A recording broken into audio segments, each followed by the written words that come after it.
babalik sa movie nang hindi kita kasama.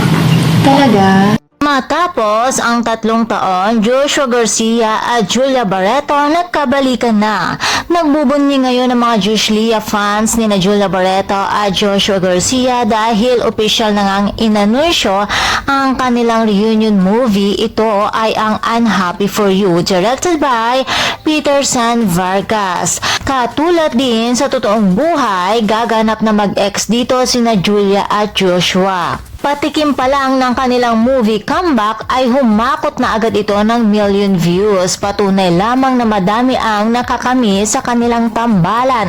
At iba pa rin talaga ang kanilang chemistry. Kaya naman handa na ba kayo masaktan at humagulgol sa sinihan mga chikadoras? Ihanda na ang tissue. Ano nga bang iyong gagawin kung sakaling matagal kayong hindi nagkita ng ex mo? At bigla mo siyang makita. Well, ako simple lamang, wala nang sabi-sabi, pagsasapakin ko na lang, sapat na. Sasabihin sa kanya, you deserve it, you want more? Na-stroke na nga ng babae pa, asan ang justisya Lord, ganon. Charot. Kaya naman katulad ko, paniguradong madami ang makaka-relate sa movie comeback na ito ng Josh Lia.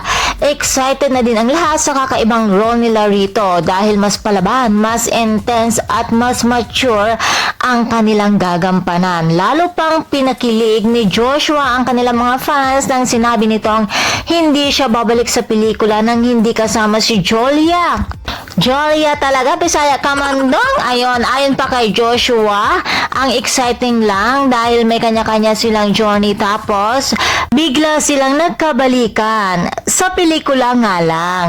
At kung sina Joshua Garcia at Julia Barreto ay may movie comeback, sina Bea Alonzo kaya at Gerald Anderson kailan? Kaya naman mga chikadoras, yan ang ating dapat abangan. At syempre, aabangan natin sa sinihan ang pelikula ni na Julia at Joshua na Unhappy for You.